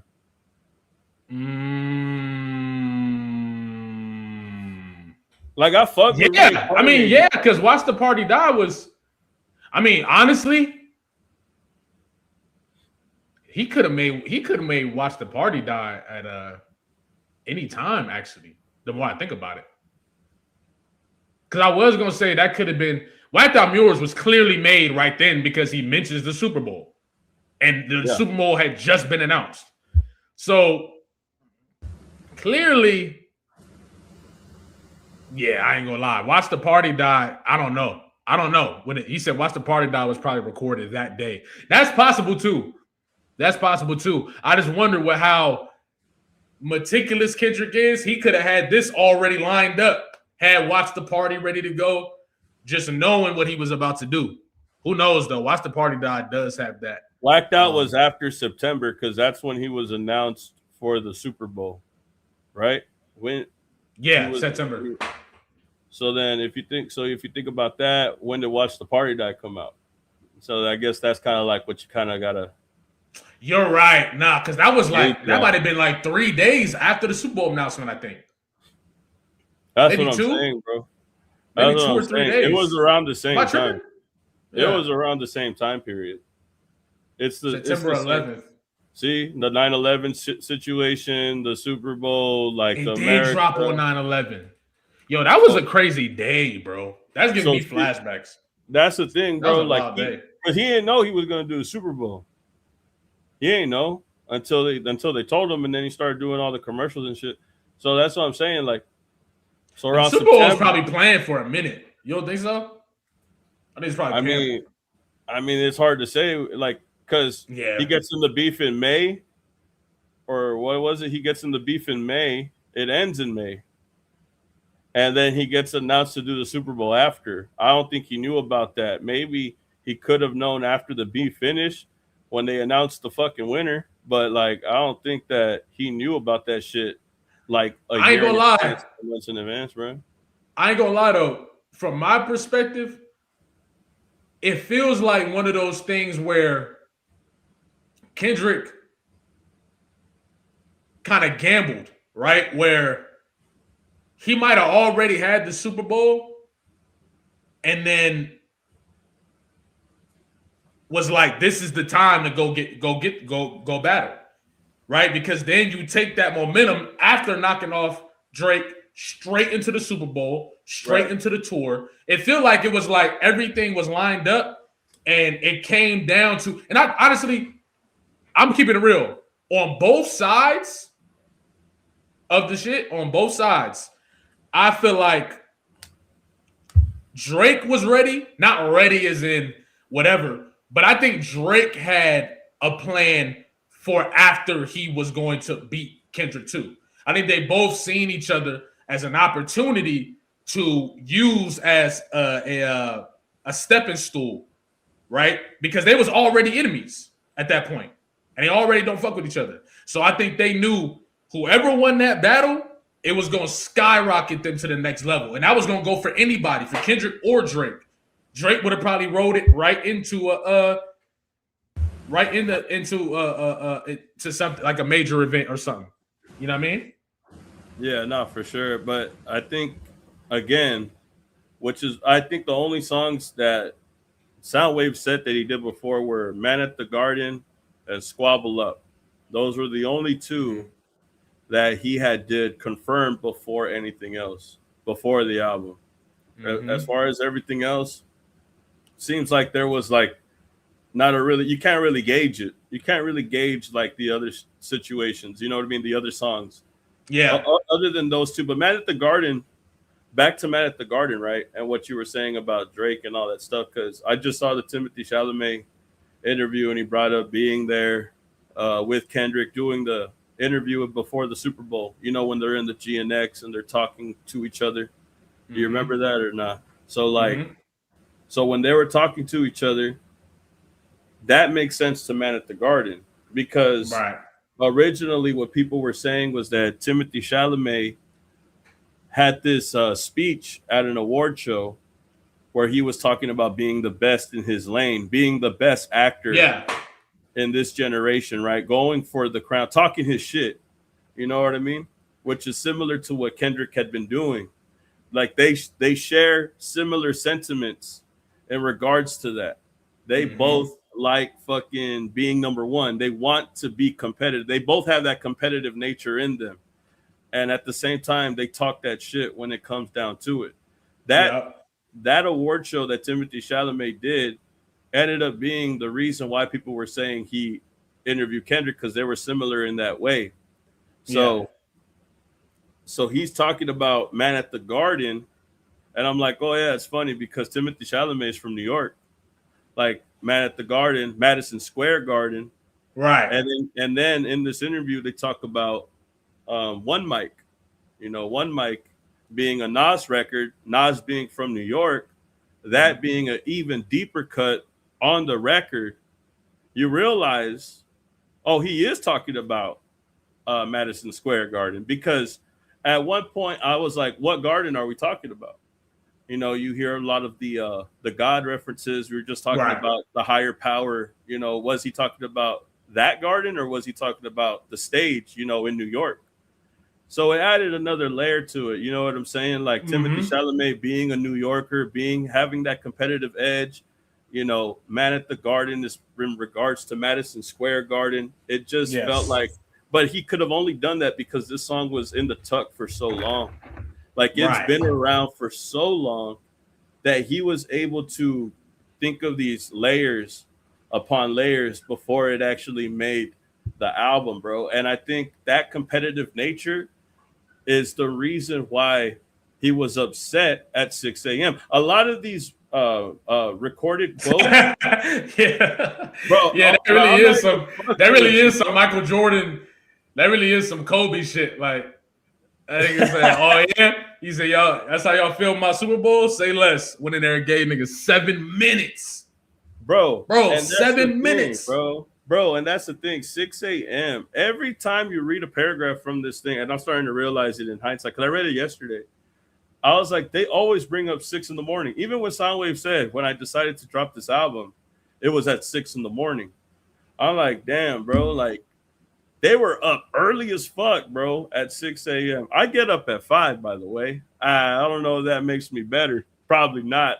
But I could only imagine waking up at 6, working on an album, working on the Super Bowl, working on a tour. You know what I mean? Like doing all that shit while trying to, right after a battle or during a battle. Who knows if he was already doing that before the battle. I could only imagine what they're thinking or how they feel at 6 in the morning. I'm cranky as fuck in the morning. So I bet you anything. As soon as he did Whacked Out Murals, he was just, he woke up on the wrong side of the bed. And was like, fuck that shit. I'm tired. The thing too is, that's another thing. We was talking earlier about victimhood versus responsibility, right? And Kendrick, he is setting the tone for his day. He's dictating his day. He's dictating exactly the direction that he's going. And it sounds real cliche and simple, but the reality is when you become too reactionary, that's when you attract things that in your life where you start to just react, which is just victimhood. When in reality, Kendrick was in a position where he already did the deep work on himself, right?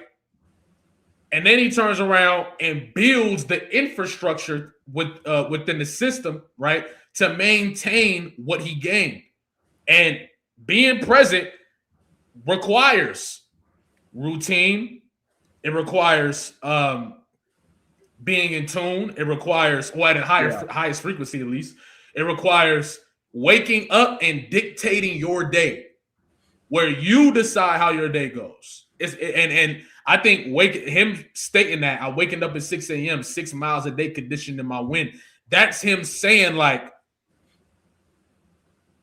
I'm becoming the version. It's not even becoming because you already are, but I am being everything before I get what I'm supposed to be attracting. He's being that, right? I'm awake before everybody else. Yes, before everybody else. I'm seeing what y'all are doing. Like I see what y'all are doing. Y'all are fucking hating on me. And like I know for sure sometimes he does. Like sometimes, not for sure, right? I don't know, but sometimes I feel like bro wants to crash out. Like, you know what I mean? You can hear it in these songs. Yeah, like in a song, like that one in particular. See, that's the thing about the fucking article that I always try to, because you know you're hearing him talk, right? You're hearing Soundwave talk. I'm trying to see what he's trying to create, like what he's trying to paint, right? When he talks, right? So I'm thinking like, damn. So Whacked Out Murals, nobody was there. So that means that he couldn't wait for the producer. He couldn't wait for the engineer, the mixer, nobody, bro. I have to do this. I have to get this out. I have to get this out fast as possible because this is how I feel at this time. You know, this is what I'm feeling right now. The energy is burning and I gotta release it. before I lose it. Before I lose it. So when you think of like a crazy lyric to write down, you write it down before you forget about it. I felt like he had a whole fucking song on his chest, ready to let go, bro. I feel like Whacked Out Murals is definitely like. I wish I knew more about Whacked Out Murals, but only Kendrick can tell us about that. This comment right here, moving that energy from the show straight to the mic. I've known when you're aware of what you get to do in order to release certain emotions from yourself or whatever, and you're not doing it, that's when things get heavy, right? But as a creative in general, and I think everybody's really a creative, if I'm being honest. But in general, if you're allowing yourself to feel these things and then getting it out of your body, right? This is what Kendrick is doing. I think in the past, Kendrick might have had these moments of wanting to say all these things, but couldn't because of this and because of that, whatever. And now we getting to witness Kendrick being unfiltered in what he has to say. And I think a lot of that is spiritual. It's him recognizing that stays in your body. If you don't address those things, if you don't address the difficulties of what's going on or whatever, that energy stays in your body, and it really could quite literally change your cells. So when you allow it to get out of your body, whether it's screaming, whether it's writing, journaling, making music, Kendrick's version seems like, the music. So yeah, that's facts, bro. Bro, I just realized, what song they didn't talk about? Huh? They didn't mention Gloria 1 second. They didn't. Gloria slept on. It's not slept on, obviously, but it's slept on in comparison to other songs. Bro, like Gloria has a whole different meaning for me. I'm fucking lost. Right. I lost a few screws, bro. Like you already. Right. I'm fucked up, bro. Like, so I already think fucked up. Gloria already has a whole fucking meaning with the whole Ebony Prince shit. Everybody that's on the chat that already watches me on a regular basis, they know, bro. Gloria has a whole different meaning because of a federal agent that stayed there named Gloria. Drake was there. That's the cover of 616 in LA. That's the cover of Meet the Grams. I think it's all of a sudden he has a song on GNX called Gloria. I don't know, bro. I don't know. It just makes me think about why the fuck did they not talk about Gloria at all? They left it out. They talked about everything. They brought Siete, Peso, everything. They talked about everything. All the features, Lefty Gunplay, Mustard. Okay, cool. What about Gloria though? That's the only song they left out. Yeah. They left out a few joints. I ain't gonna lie. Hey, I ain't gonna lie too, bruh. They do want the theories to fly. They do. But I ain't gonna lie, bruh. I really want to talk about this Tupac shit so bad, but we don't even got enough time, you're lucky bro. That's my favorite album, bro. Machiavelli? Bro, let's just link again and do it. Because I do, bro. Wait, well, what are you gonna like? What do you mean? Like, what's the premise? You just want to talk about like the message within the album? Yeah, so a few things. Number one, when I think about the more I learn about the position that Tupac was in when that album, I mean, obviously he was gone by then. But when I think about the position, first I want to talk about the 7 Day Theory, why that album really came out. I know it was one of the albums that was under the label, but in the songs that were released and the way it was released and the music videos, it feel like the album was made that way to haunt the people that assassinated Tupac if he were to go out in that way.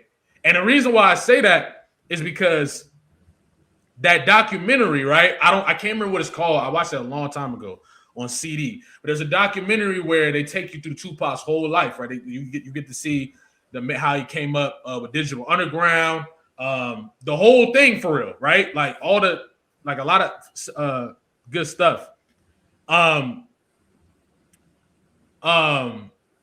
Shock G has a segment where he says Tupac had projects where Or he had songs where he telling the outlaws, if I go out like this, put this out. If I go out like that, put that out. If I go out like this, put this out, right? Yeah. So Machiavelli, that I feel like that album was actually probably a bunch of different songs, right? But it was made just in case Tupac passed that year, and if he was assassinated by who, you know what I'm saying, his enemies, so to say. And when I think, and based on that, looking at Bomb First being the first song, how the album starts and you hear that creepy ass bell, or Hail Mary comes on, and it's very eerie. It's very, even the music video. In the music video, the dude that's in the cell, he's sitting there talking about, I feel guilty, man. They killed my homeboy. And the OG tell him, well, revenge has a certain way of showing itself. And then it goes on to play a scene where it show you Tupac's grave, Machiavelli's grave. And then for the rest of the video, it's a house full of niggas who got hella money, who hella rich, and they all get assassinated in the crib. So in my mind, I'm thinking that Machiavelli was created to haunt Diddy, Biggie, whoever he felt like was involved in that situation previously for when he passed, to keep waging war on them. And that's why, think about it. Not even to put this on your mind, but really think about it on hypothetical shit. If you got rid of somebody, right? And then an album comes out by that same somebody, like 3 months later, and he bombing on you. Not only is he bombing on you, but it's a bunch of creepy songs where he talking about, let these words be the last to my unborn seeds and all this different shit. That nigga made that album just in case I feel like he would get that album just in case they caught him. That's how I feel. Yeah, no, for sure. He made White Man's World. That shit's still relevant to this day. Right. White Man's World. Crazy. Once again, some like last message shit. That's what I always thought that album was like he knew he was gonna die, and he made that album like in the tuck just in case. You know what I mean? Like, and because All Eyes on Me again still had like prolific things too. When you talk about, someone just quoted "I Ain't Mad at You," that's the 13th track. He died on Friday the 13th. Yeah. So you know, like there's a lot of prolific against all odds. Yep. Against all odds. He's all like, I heard rumor I died in cold blood and homicide. Remember when he said that shit? I was like, damn, like that is What's crazy. That? Is that Checkout Time? No, that's the what's that? I forgot, but he says I heard rumor I died in cold blood and homicide or some shit like that. But he's talking about like some Carol got the story twisted. Like I was going to exist is mysteriously missing. That's on All Eyes on Me. What song is that? I can't remember, but I know it's like it's not Checkout Time. Nah, Checkout Time's we gotta go. Gotta go. Right. What? Gotta go. What song is that on All Eyes on Me, bro? It's all good, but I get what you're saying. But going back to 7 Day Theory, I think like because he has P Diddy on the back of the album, because he has and then the P Diddy documentary comes out, right? And it refreshed everybody's head. And what's important from this documentary than all of the other things that cover Tupac is that now we have the Keefe D aspect added to there, right? Like Keefe D had already, like there's people that talked about Keefe D on YouTube. He's already had his statement. He's already been arrested.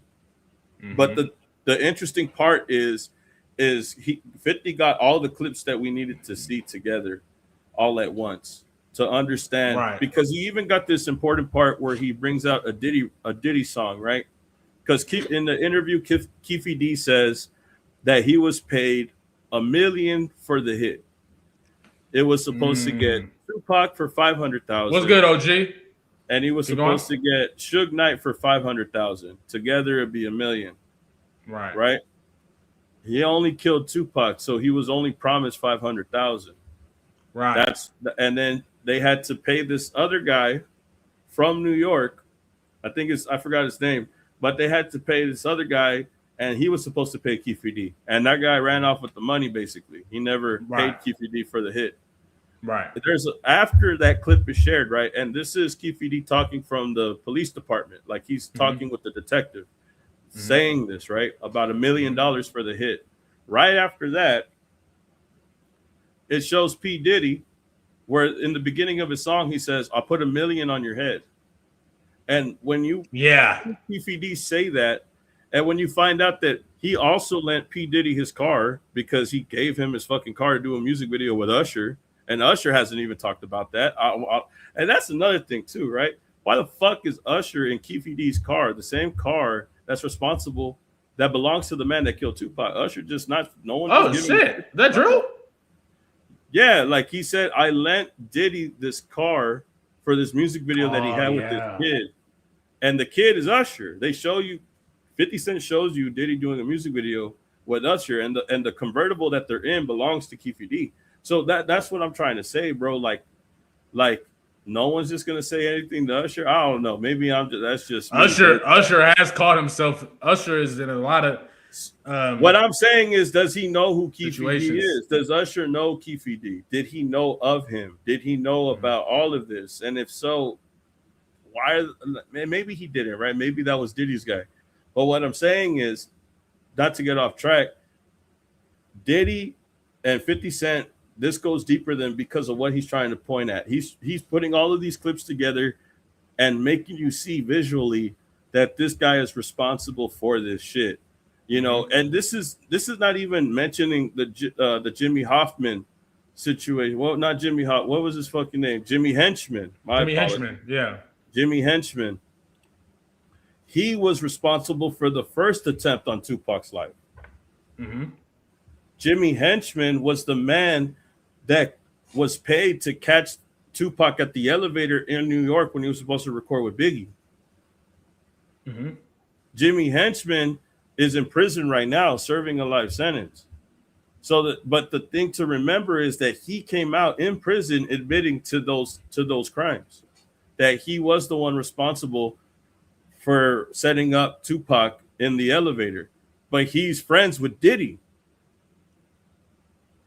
So again, is Jimmy Henchman another Keefe D, but just so happened to be in the New York side of things? Yeah, Jimmy Henchman got a lot of history in this shit. But nah, bro. Yeah, I really do think that ultimately it's so much about all this stuff that we still don't know. That when you put the pieces together, it really do make sense, man. When I think about like just the way I see it, like the nigga made an R&B song. Think about it. You kind of even more not more powerful, but nobody can pay the price for some. You can't pay the price for some of the things you saying in those songs if you're not around. And I feel like that's not something that Tupac really worried about. But it's like, what you supposed to do? Sue? Like, you know what I'm saying? If you was gonna sue somebody or something like that, he's gone. So I really do think that album, and even though it's like it's kind of dark to speak on, but I just think about the events and everything that took place, and it really does feel like Tupac a lot of that attention behind that album was to haunt niggas, like was to intentionally haunt niggas and strike fear in niggas and feel like, damn, we got rid of this nigga and he's still bombing. And not only that, it don't even feel like it's over. Like that I feel like that was Tupac's message, right? Behind that. If I get caught like this, then put this album out. And but anyway, that was the one thing I wanted to talk about. Another thing I wanted to talk about, which we can do it live another time, was and then I'm gonna go get my haircut real quick. But you don't even got hair. What you mean I don't got hair? You're hat fishing like Drew. Hat fishing is crazy. We ain't hat fishing. Never. The hairline is smooth.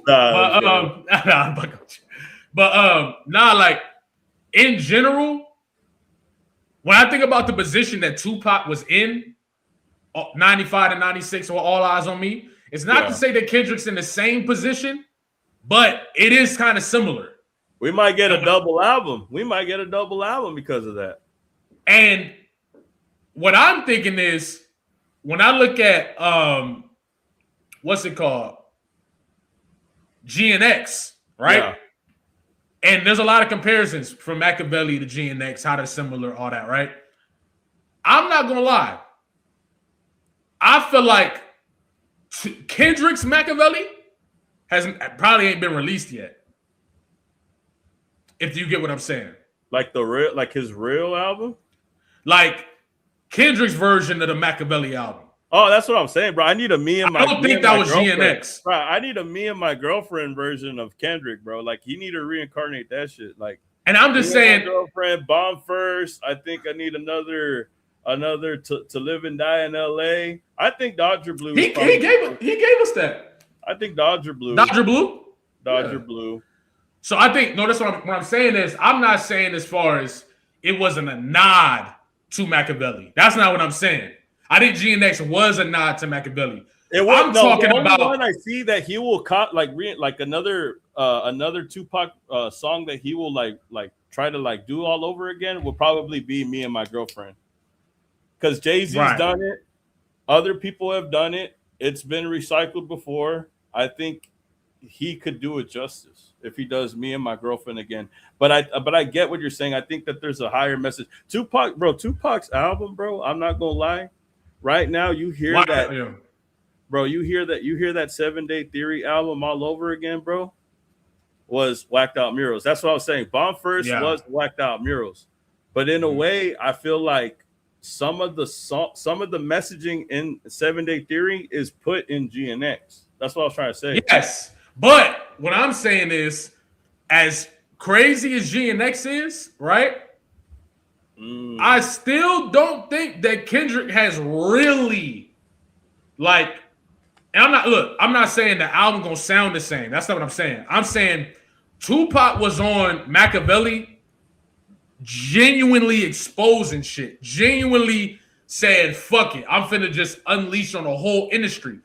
And I don't get that from GNX. I do get that from GNX in a sense that Whacked Out Murals, he's saying certain shit. He all this different shit, right? But when I hear lines like, just wait and see, more blood be spilling, it's just paint to me. When I think about the fact that DJ Head was telling us for months that GNX was created in the last seconds, and it wasn't. That wasn't true. I don't think DJ Head was capping. I think it was misdirection. I think that GNX in itself might be, not saying it's misdirection, but it might be the album to make whoever is going against Kendrick or whatever think that he don't got nothing else, or that he don't got more to say. But in my perspective, I feel like the album that will follow is going to be the album where Kendrick is really bombing on niggas. That's all. You mean like going crazy, like just going even his version of Machiavelli. Like Tupac on Machiavelli, he was saying, not saying he gonna say names because it's different today, but he was saying niggas' names directly. He did say Kendrick, he did say Snoop and all that and Whacked Out Murals, right? But when I think about everything that's been going on since GNX came out, it's a lot of stuff that Kendrick has not addressed. A lot of rappers that Kendrick has not addressed. And I feel like whatever's going to drop next, it could be the one where he really bombing. And he might just be holding on to it just in case niggas might drop a diss track on him or something. But I don't know. I feel like there's more to say. For sure. Would it be, and this is what I was thinking about you saying that, right? What if GNX was his Machiavelli? And we're going to get ready for the All Eyes on Me double copy album. You know what I'm saying? Like, this could be the All Eyes on Me. Because remember the whole references on GNX Squabble Up, the double featured albums.